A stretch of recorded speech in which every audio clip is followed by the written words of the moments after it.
Study Mates, kembali lagi bersama your study partner, Let's Study. Hari ini kita akan belajar tentang peluang kejadian bebas, kejadian saling lepas, dan kejadian tidak saling lepas yang berkaitan dengan beberapa kejadian berbeda yang mungkin memengaruhi atau tidak memengaruhi peluang satu sama lain. Bahan pembelajaran ini dibiayai oleh CSR-PT Infomedia Nusantara. Kenalin, aku Rafahana Suraya Akhir.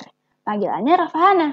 Aku mahasiswa di Fakultas SAPPK, Institut Teknologi Bandung, Angkatan 2023. Dalam UTBK SNBT yang lalu, nilai PK dan PM-ku masing-masing 814,33 dan 677,84 dengan rata-rata keseluruhan 764,58. Peluang kejadian bebas adalah ketika terjadinya suatu kejadian tidak akan memengaruhi peluang terjadinya kejadian lainnya. Contohnya, mata dadu yang muncul pada dadu A tidak akan memengaruhi peluang kemunculan suatu mata dadu pada dadu B. Jadi kalau misalnya dadu A 1/6 nih kemungkinan muncul angka dadu 4 di dadu B juga 1/6. Mau hasil pada dadu A ini 1 atau 2 atau 3 atau 4 atau 5 atau 6, peluang kemungkinan munculnya angka 4 pada mata dadu B jika dadu B dilempar tetap 1/6. Nggak peduli mau dadu A ngeluarin mata dadu apa aja. Peluang kejadian bebas ini diungkapkan dengan PA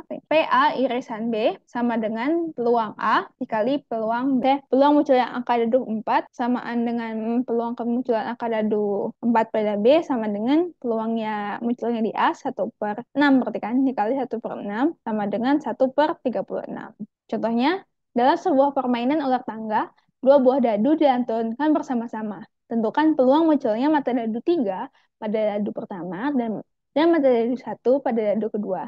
Jadi kita bisa tuliskan peluang munculnya 3 pada dadu pertama dan kemunculan mata dadu 1 pada dadu kedua, 1 sama dengan peluang kemunculan mata dadu 3 kan 1/6.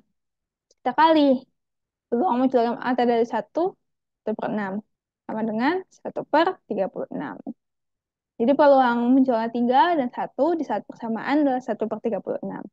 Beda dadu ya, beda dadu. Ya, peluang kejadian saling lepas. Peluang kejadian saling lepas adalah ketika kejadian A dan B tidak bisa terjadi secara bersamaan, sehingga tidak terdapat irisan peluang. Peluang kejadian saling lepas bisa diungkapkan dengan peluang A gabungan B sama dengan peluang kejadian A, terjadinya kejadian A ditambah peluang kejadiannya B. Nah, contohnya adalah mata dadu yang muncul pada dadu A tidak mungkin sebesar 1 dan 6 di saat bersamaan. Pasti hasilnya kalau nggak 1, ya 6. Makanya kalau dijadiin diagram Venn, dia kepisah gini ya. Nggak ada irisan sama sekali, nggak ada. Nah, misalnya kita pakai contoh ini, peluang keluarnya mata dadu 1 kan 1/6. Peluang kejadian keluarnya mata dadu 6 kan juga 1/6. Jadi peluang keluarnya mata dadu 1 atau tandanya nih kalau misalnya dia peluang kejadian saling lepas, ininya pakai atau 6 adalah 2/6. Ini contohnya, dalam sebuah undian terdapat 5 buah bola merah dan 3 buah bola biru. Jika diambil 2 buah bola sekaligus, berapa peluang kedua bola tersebut berwarna sama? Ini kita pakai C per, ini merah dua-duanya ya. Merah, sama-sama merah, 2. Totalnya ada 8 C2. Sehingga 5 ini 32/8 faktorial, 6 faktorial, 2 faktorial, 5 kali 4 dibagi 2 bagi 8 dikali 7 dibagi 2, 4, sama dengan 10/28. Ini kemungkinan kalau kemungkinan merah dua-duanya. Karena nggak mungkin kan, kita ngambil 2 bola nih, terus dapatnya warna merah 2, warna kuning 2. Nggak bisa dong sama salah satunya. Jadi yang satu lagi kuning. Ngambil bola, biru nih. Tapi biru guys. Biru ya.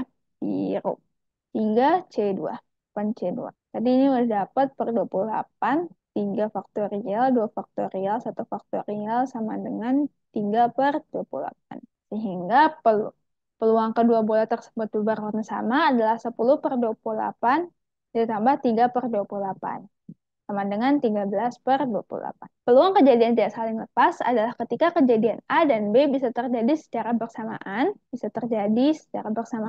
sehingga terdapat irisan peluang. Ini irisannya kalau kita gambar di diagram Venn. Contoh kejadian tidak saling lepas adalah seseorang bisa menjadi seorang wanita dan seorang manajer secara bersamaan.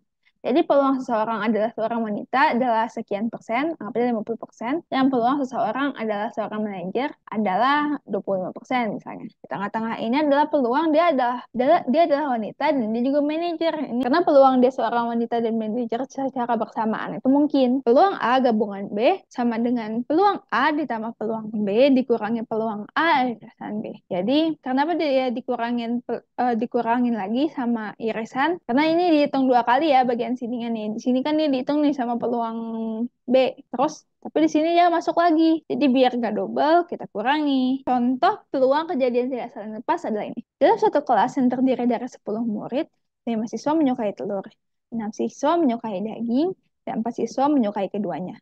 Jika dipilih satu siswa secara acak dari kelas tersebut, tentukan peluang terpilih siswa yang tidak menyukai daging maupun telur. Kita bisa bikin diagram Venn-nya biar gampang. Daging sama telur. Daging, telur. 5 suka telur, 6 suka daging, dan 4 suka keduanya. Ini kan kalau di total udah 15 ya. Makanya biar benar, kita harus ingat kalau 4 ini termasuk yang di sini. Jadi yang suka telur doang ternyata cuma 1 orang, dan yang suka daging doang ternyata cuma 2 orang. Sehingga kita bisa lihat totalnya ada 6, 7. Berarti ada 3 orang yang nggak suka daging atau nggak suka daging dan nggak suka telur juga. Sehingga kalau dipilih seorang siswa secara acak, peluang dia tidak menyukai daging maupun telur adalah 3. Peluang karena dia nggak suka dua-duanya, nggak suka daging atau telur adalah 3 orang di kelas itu dibagi sama jumlah orang yang ada di kelas 10. Sama dengan 3/10. Ini peluangnya. Ini adalah salah satu soal yang ada di soal latihan tadi. Bisa kamu akses di description box di bawah. Dalam sebuah undian terdapat 9 bola biru, 5 bola merah, dan 1 bola kuning. Nah, kita kasih centang. Ada 9 bola biru, 5 bola merah, dan 1 bola kuning. Peluang didapatkannya bola biru pada pengambilan ke-6 jika sebelumnya sudah didapatkan 3 bola biru dan 2 bola merah adalah 6/15. Apakah pernyataan ini benar? Ke-6. 1. Bola biru kalau misalnya udah diambil, berarti kan karena bola biru yang udah diambil 3, sisa yang ada di dalam baskomnya itu 6 kan? 6, yang bola merahnya sisanya tinggal 3. Totalnya dalam baskom tersebut tinggal 10 bola, sama yang kuning 1 kan. Nah, peluang didapatkannya bola biru pada pengambilan ke-6 jika sebelumnya sudah didapatkan 3 bola biru dan 2 bola merah adalah 6/15. Apakah benar? Kita bisa hitung dengan 6 sisa dari bola biru ini per sisanya 10. 6/10. Kalau kita sederhanain jadi 3/5. Salah ya, berarti ya. Salah. Tetot. Karena yang benar adalah 6/10 atau 3/5. Pernyataan kedua. Peluang didapatkannya bola kuning jika diambil 2 bola persamaan di setiap pengambilan adalah 14/105. Ini di awal pengambilan ya. Jadi total bola di dalamnya masih ada berapa sini? 15 total. Kalau misalnya diambil 2 bola persamaan, berarti kita pakai C2. Oh, enggak ya. Kuning cuma 1. 1 kuning. 1 kuning, 1 C1. Terus dikali sama sisanya. Sisanya berarti ada 14 C1. Dari total ada 15 C2. Sama dengan 1 C1 1, 14 C1 14. Bisa dihitung sendiri. 15 C2, 15 faktorial, 13 faktorial, 2 faktorial, sama dengan 11/15 kali 14 dibagi 2. Coret-coret, 7 sama dengan 14/100. Peluang didapatkannya bola biru dalam pengambilan pertama dan bola merah pada pengambilan kedua tanpa pengembalian adalah 3/14. Berarti pengambilan pertama, bola di dalam sana ada 15, dan pengambilan kedua ada 14. Nah, bola biru ada berapa totalnya? 9. 9/15. Ini pengambilan pertama ya, dikali sama bola merah pada pengambilan kedua. Bola merah ketika kita mau ngambil bola merah, ya udah tinggal 14 dalam baskomnya. Tinggal kita hitung. 15 dibagi 5, 3. 9, 3, 3. Sama dengan 3/14. Berarti pernyataan ini juga benar. Berarti pernyataan yang benar adalah pernyataan 2 dan 3. Dalam sebuah acara diundang keesokan harinya, mereka bertiga datang kembali untuk mengerjakan ujian pengganti. Pada 4 lembar pertama, terdapat 20 buah soal dengan masing-masing poin 3. Ketika mereka sampai pada lembar kelima, pertanyaan terakhir berbunyi, ban manakah dari mobil kalian yang perlu ditambal? Dengan poin 40, jika mereka bertiga mendapatkan jawaban yang sama.